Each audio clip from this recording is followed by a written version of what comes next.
Nirmala Abraham, ഇപ്പോൾ ഇപ്പോൾ തന്നെ കോൺഗ്രസ് ചോദിക്കുന്നു, ഇതൊരു നട്ടലില്ലായ്മയാണോ ഈ നടത്തുന്നത്? ഈ അതിർത്തിയിലെ വിഷയങ്ങളെല്ലാം പരിഹരിക്കാതെ, ബോർഡർ സ്റ്റാൻഡ് ഓഫ് പരിഹരിക്കാതെ ഈ നടത്തുന്ന ഈ വലിയ സഖ്യത്തെക്കുറിച്ചുള്ള വലിയ വാഴ്ത്തിപ്പാടലുകളൊക്കെ എത്രത്തോളം കഴമ്പുള്ളതാണ് എന്ന് ചോദിക്കുമ്പോൾ, സാമ്പത്തികമായിട്ട് ഒരു പ്രസ് നോട്ട് 3 അതടക്കം നിയന്ത്രണങ്ങൾ ലഘൂകരിക്കുന്നതിനെ കുറിച്ച്, ഈ നേരിട്ടുള്ള ചൈനീസ് നിക്ഷേപം അതിൽ നിയന്ത്രണങ്ങൾ ലഘൂകരിക്കുന്നതിനെ കുറിച്ച് ചർച്ചകളൊക്കെ നടക്കുന്നു.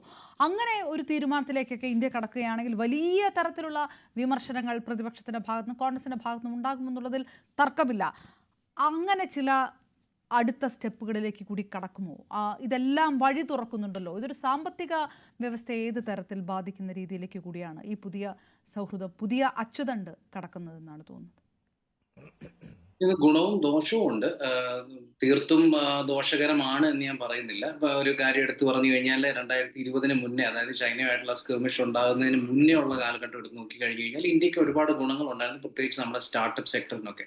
നമ്മൾ ഇന്ന് വാഴ്ത്തിപ്പാടുന്ന ഒരുപാട് കമ്പനികൾ, ഇപ്പം ബിഗ് ബാസ്ക്കറ്റും ബൈജൂസും പേടിഎമ്മും അല്ലെങ്കിൽ സൊമാറ്റോയും സ്വിഗ്ഗിയും ഓലയും ഓയോയും ഇവരെല്ലാം വളർന്നു വന്നപ്പോൾ ഇവരിലൊക്കെ ഇൻവെസ്റ്റ് ചെയ്തത് ചൈനീസ് വെഞ്ചർ ക്യാപിറ്റലിസ്റ്റുകളാണ്. ഇപ്പം ടെൻസെന്റും അങ്ങനെയുള്ള ചൈനീസ് ക്യാപിറ്റലിസ്റ്റ്, അലിബാബ പോലുള്ള ചൈനീസ് ക്യാപിറ്റലിസ്റ്റുകൾ. അപ്പൊ അങ്ങനെ തുടങ്ങി ഒരുപാട് ബെനിഫിറ്റ്സ് സ്റ്റാർട്ടപ്പ് മേഖലയ്ക്ക് ഉണ്ട്. ഒരുപാട് ഗുണങ്ങൾ നമുക്ക് റീസണബിൾ കോസ്റ്റിൽ ഹൈ ക്വാളിറ്റി പ്രോഡക്ട്സ് ഒക്കെ കിട്ടും. പക്ഷെ ദോഷവശങ്ങൾ ഉള്ളതെന്ന് വെച്ച് കഴിഞ്ഞാൽ ഇപ്പൊ ഇന്ത്യക്ക് ഈ പറയുന്ന രീതിയിൽ ഈ ബോർഡർ സ്കിർമിഷ് ഇപ്പൊ അരുണാചലിലുണ്ട്, സിക്കിമിലുണ്ട്, ലഡാക്കിലുണ്ട്, LACയില്.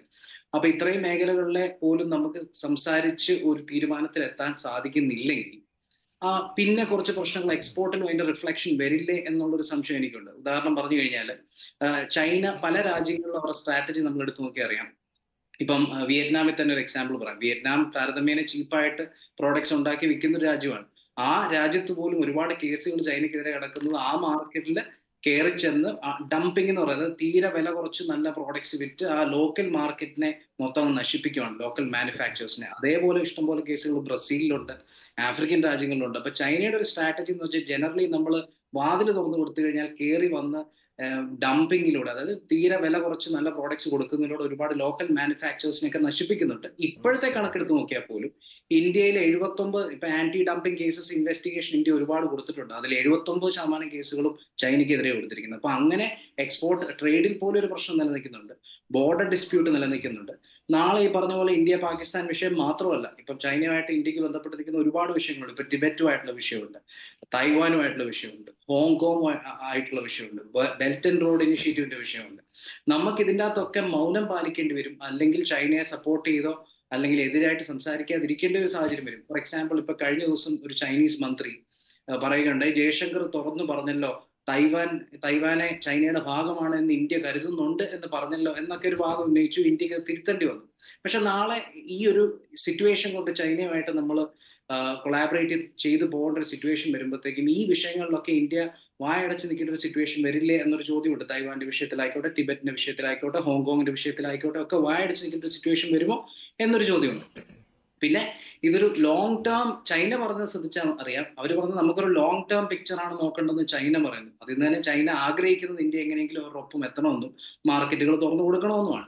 പക്ഷെ ഇന്ത്യയെ സംബന്ധിച്ചിടത്തോളം ഞാൻ പറയുകയാണെന്നുണ്ടെങ്കിൽ ഇതൊരു ഷോർട്ട് ടേം സ്ട്രാറ്റജി ആയിട്ട് കാണുന്നതായിരിക്കും നല്ലത്. കാരണം ഇപ്പൊ ഇന്ത്യ ചൈനയെ അപ്രോച്ച് ചെയ്യുന്ന സ്ട്രാറ്റജിയിൽ തെറ്റൊന്നുമില്ല നമ്മുടെ ഗവൺമെന്റ് എടുക്കുന്നതിൽ. കാരണം അമേരിക്ക ഒരു വലിയ മാർക്കറ്റാണ്, 340 മില്യൺ വരുന്ന ഒരു പോപ്പുലേഷനുള്ള നല്ല ഗ്രോയിങ് മിഡിൽ ക്ലാസ്, അതുപോലെ പൈസ സ്പെൻഡ് ചെയ്യാൻ പറ്റുന്ന ജനങ്ങളുള്ള ഒരു സമൂഹമാണ്. ആ മാർക്കറ്റ് നമുക്ക് നഷ്ടപ്പെടുമ്പോൾ പകരം നമുക്ക് നല്ല highly populated high disposable income ഉള്ള ഒരു മാർക്കറ്റ് വേണം. നിലവിൽ നമുക്ക് ഒന്നെങ്കിലുള്ളത് യൂറോപ്യൻ യൂണിയൻ ആണ്, 450 മില്യൺ വരുന്നത്, അല്ലെങ്കിൽ ഉള്ളത് ചൈനയാണ്, ഒറ്റ മാർക്കറ്റ് എന്ന് പറയാനായിട്ട്. അപ്പൊ ഈ ചൈനയിലോട്ട് നമ്മൾ പോകുന്നേ തെറ്റൊന്നുമില്ല. പക്ഷെ അവിടെ ഉള്ളൊരു ഇഷ്യൂ എന്ന് പറഞ്ഞു കഴിഞ്ഞാൽ നമ്മളുമായിട്ട് ബന്ധപ്പെട്ട് ഒരുപാട് ഇഷ്യൂസ് ചൈനയ്ക്ക് ഒരുപാട് സ്ഥലങ്ങളിൽ കൊളുത്തുകളുണ്ട്. ഇനി നമ്മൾ ഫർദർ അസോസിയേറ്റ് ചെയ്യുമ്പോൾ ഈ കൊളുത്തുകളൊന്നുള്ള സ്ട്രോങ് ആകുകയും നാളെ ഒരു ഇഷ്യൂ ഉണ്ടാകുമ്പോഴോ ഒരു ഡിപ്ലോമാറ്റിക് പ്ലാറ്റ്ഫോമിലോ ചൈനയ്ക്കെതിരെ സംസാരിക്കാനുള്ളൊരു സിറ്റുവേഷൻ നമുക്ക് ഇല്ലാതായി പോകുന്ന ഒരു അവസ്ഥ വന്നേക്കാം. പക്ഷെ ഈ ഒരു സ്റ്റേജിൽ ഞാൻ പറയുകയാണെന്നുണ്ടെങ്കിൽ അടുത്ത ഈ സ്റ്റെബിലൈസ് ചെയ്യുന്ന ഒരു പീരീഡ് വരെ, അല്ലെങ്കിൽ ട്രംപിന്റെ മനസ്സ് മാറുന്നു, ടാരിഫ് മാറുന്നു സ്റ്റേജ് വരെ താൽക്കാലികമായിട്ട് കുറച്ച് രീതിയിലെങ്കിലും ഇന്ത്യക്ക് ചൈനയായിട്ട് അസോസിയേറ്റ് ചെയ്ത് കുറച്ചൊക്കെ പ്രോഡക്ട്സ് ഡയറക്റ്റ്ലി തന്നെ നമുക്ക് അങ്ങോട്ട് സ്വിച്ച് ചെയ്യാൻ സാധിക്കും. പക്ഷെ അതിനോടൊപ്പം ഇന്ത്യയുടെ സ്ട്രാറ്റജി വേണ്ടത്, ഇപ്പൊ യൂറോപ്യൻ യൂണിയനുമായിട്ട് കുറേ നാളുകളായിട്ട് ടോക്സ് നടക്കുന്നുണ്ട് ഫ്രീ ട്രേഡ് അഗ്രിമെന്റ്. അടുത്ത വർഷം ഫൈനൽ സ്റ്റേജ് ഓഫ് ടോക്സ് നടക്കുകയാണ്. അടുത്ത വർഷം യൂറോപ്യൻ യൂണിയനുമായിട്ട് നമുക്ക് ഒപ്പുവെക്കാൻ സാധിച്ചാൽ, അതേപോലെ ഹൈലി പോപ്പുലേറ്റഡ് ആയിട്ടുള്ള അത്യാവശ്യം നല്ല മിഡിൽ ക്ലാസ് ഉള്ള ഒരുപാട് രാജ്യങ്ങൾ നമുക്ക് ചുറ്റുമുണ്ട്. ഇപ്പൊ ഇന്തോനേഷ്യ ഉണ്ട്, ബ്രസീലുണ്ട്. ഇങ്ങനെയുള്ള രാജ്യങ്ങളൊക്കെ ആയിട്ട് പതിയെ പതിയെ നമ്മൾ ഫ്രീ ട്രേഡ് അഗ്രിമെന്റ്സ് എൻറ്റർ ചെയ്ത് കഴിഞ്ഞാൽ പതിയെ ചൈനയുമായിട്ടുള്ള ബന്ധം ചെറിയ രീതിയിൽ ഗ്രാജുവലി താഴോട്ട് കൊണ്ടുവരിക എന്നുള്ളതാണ് അതായിരിക്കണം നമ്മുടെ സ്ട്രാറ്റജി എന്നാണ് ഞാൻ വിശ്വസിക്കുന്നത്. ലോങ് ടേം പിക്ചറാണ് ചൈന ആഗ്രഹിക്കുന്നത്. പക്ഷെ ഇന്ത്യ, ഞാൻ പറയുകയാണെന്നുണ്ടെങ്കിൽ, ഈ കാര്യങ്ങൾ സ്റ്റെബിലൈസ് ആകുന്നവരെ ഷോർട്ട് ടേമിൽ ചൈനയെ തൽക്കാലം ഒന്ന് ഡിപ്പെൻഡ് ചെയ്യുക എന്നുള്ളത് മാത്രമായിരിക്കണം ശരിയായ സ്ട്രാറ്റജി എന്നാണ് എൻ്റെ അഭിപ്രായം. Okay, right. ആ തരത്തിൽ കൂടിയാണോ എന്നുള്ളൊരു ചോദ്യമാണ് കൺവിൻസ് ചെയ്യാൻ കഴിയുമോ പ്രതിപക്ഷത്തിന് എന്നുള്ള വിഷയത്തിലേക്ക് വരുന്നത്. ഡോക്ടർ മോഹൻ വർഗീസ്, ഒരു